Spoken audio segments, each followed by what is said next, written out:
Good morning, YouTube. Oh, that sun. That sun's in the way. Hang on. Let's go the other way with that. Are you gonna stay? This isn't my best phone holder, but it's the only one I can find.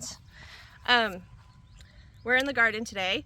The sun is shining, as you can see. So it looks like from now on our weather is staying in the at least upper 60s, but mostly the 70s and 80s, which is great. That means that we can get all of our warm weather stuff in the garden, which we've been waiting for because it's been raining and gloomy for like 2 weeks straight. It's been absolutely terrible. Okay, you guys are a little taller now. So we're in the garden and I need to plant, this morning the priority is cucumbers and watermelons. The tomatoes and peppers can wait a couple more days, it's not a big deal. We're only at the end of May, which is really just the beginning of our warm season up here in zone. We're on the edge of zone 5 and zone 4, so our season can kind of be a little sporadic and hard to deal with. But we're mostly zone 5, so that's what we're going to hope for this year. As you can see, this is pretty weedy. This is our zucchini, summer squash, and watermelon patch. The zucchini and summer squash are already in and they're already coming up. The rest of this is going to be watermelon, and the cucumbers are going to go along the fence back there. I'm going to use the fences to my advantage. They're already up, so I'm going to use them as trellises this year for the cucumbers. We are building in old pig pens right now, so I'm going to get the watermelons in, and then I'm going to mulch this entire garden area so that we're not dealing with the weeds the way we are right now, because I don't want to be out here weed whacking weeds, and I also don't want to have to search for watermelons later this summer because they're mixed in with the weeds. Yeah, that is the goal for this morning. It's already getting kind of warm out. Our high is 82 or 83 degrees Fahrenheit today.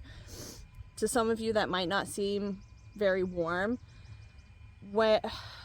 2 days ago we were in the 40s. So when you jump 40 something degrees in 2 days, it feels a little warm. And also northerners tend to be a little less tolerant of the heat than southern folk. So I just don't love the heat when it's really hot out in the summertime like this. I try to get out here in the morning and get stuff done. I'm a little late this morning. It's like already, it's 8:30, so it's not terrible, but I've been up since 6. I could have been out here earlier. But this is our first year successfully planting watermelon starts. Kingston has been wanting to grow a watermelon patch for so long. It is his favorite fruit, one of his favorite things to eat. And he really wants to share it with his friends and our customers this summer. So I think we have a good amount of watermelon plants, probably at least 20 watermelon plants. Some of them are Minnesota midget melons, which is like a tiny cantaloupe. They're really good. But yeah, he's really excited to have a watermelon patch this year. He's inside eating his breakfast. He is going to come out and help me in a little bit finish up what we're doing out here. So these are just sugar baby watermelons, the small ones. I figured that would be best for us and our customers, so that we're not trying to finish great big huge watermelons, especially if we get a surplus of them. So our last little summer squash slash zucchini mound is right here. So I'm just gonna go a few feet this way and start the watermelons, and we'll go along this way, and they should take up this whole area. Figure out, I think this is a midget melon because it's marked. And I think this is a midget melon, and this kind of looks like a midget melon, so most of these actually might be mini cantaloupes, which is totally fine. I'm happy with that. They do prefer to trellis though, so I'm wondering if I have a good spot that I could put them where they could trellis. The key is, like, I have a fence behind me, but I don't know if the cows will eat these plants or not. I don't know. I don't think they will, but geez, I don't really want to chance it either. Maybe. We'll see. These do prefer to be on a trellis, so if I could put them up against a fence, that would be ideal. These are watermelons, though. Some of them did die off because we've had such cold, rainy weather, and they're just not doing well. I should have brought out my other hands tool that I have, but but I could actually make a mound. That's okay, because we're gonna mulch everybody anyways.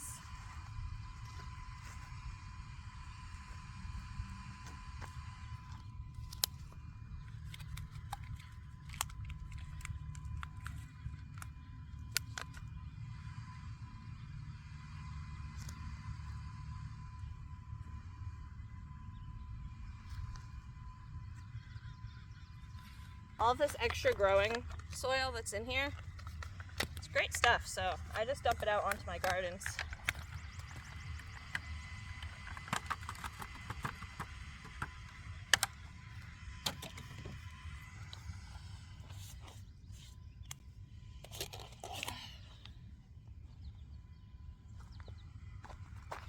Alright.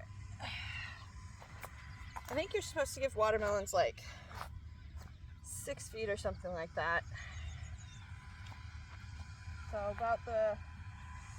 about how much he already has his zucchinis spaced. A little bit more. I don't want to be too close to the zucchinis either.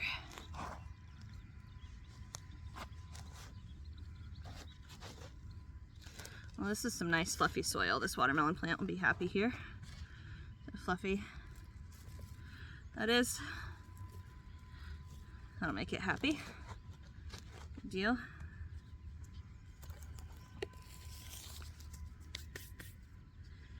So I've got a couple that came up in bunches, which happens often when I let the kids seed out stuff, but that's okay. There's plenty of space out here for them to grow.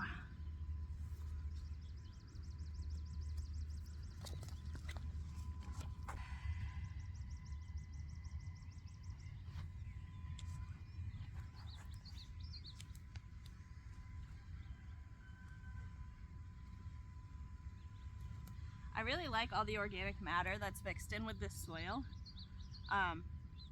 Just from like the pigs being in here and the sheep being in here, and hay being in here. It's got like thick kind of chunks of hay stems and some like sticks, and it's actually making for a really good quality soil. It's dark and it's sticking together, but it's fluffy and aerated at the same time. So this is actually really good soil to be moving these guys into.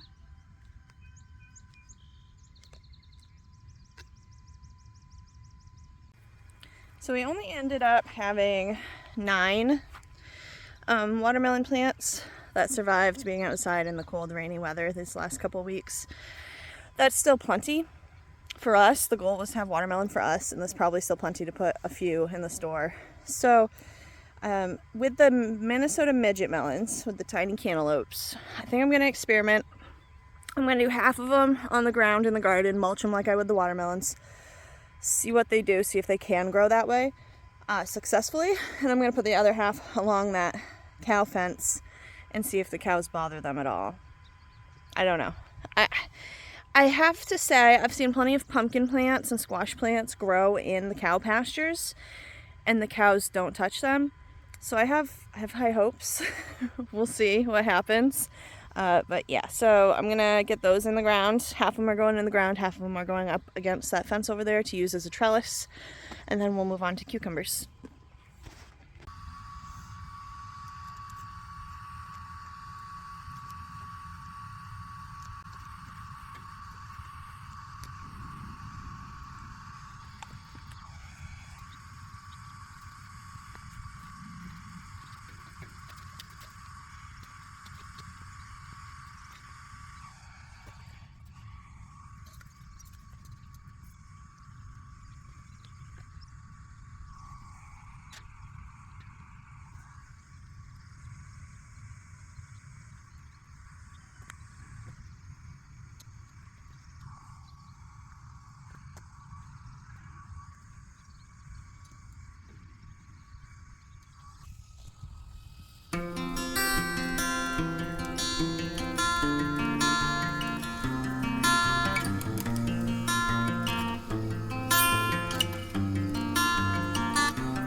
So I got each individual melon plant mulched.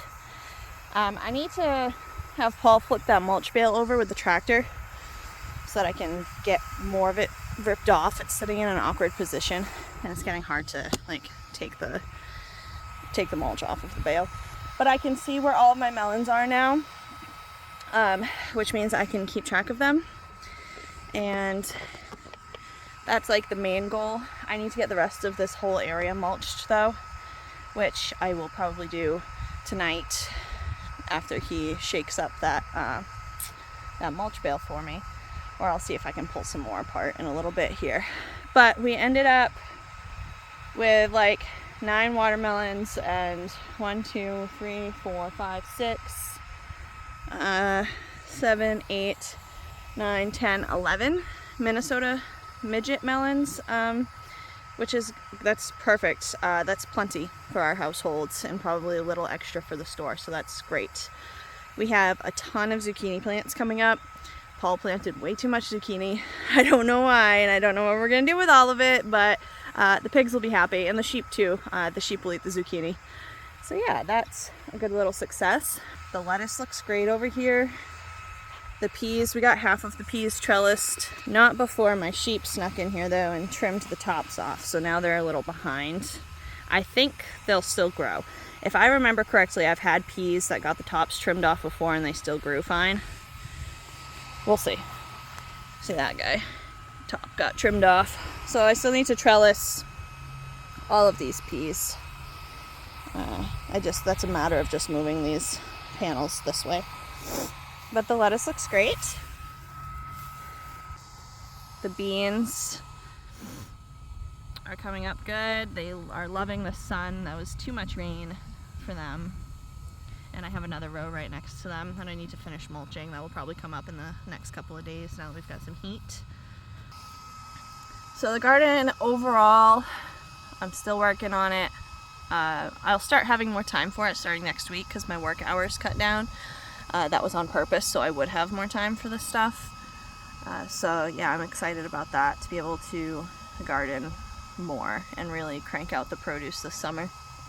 Well, thank you guys for joining me for another short little snippet of our farm life, and I appreciate you. Happy homesteading.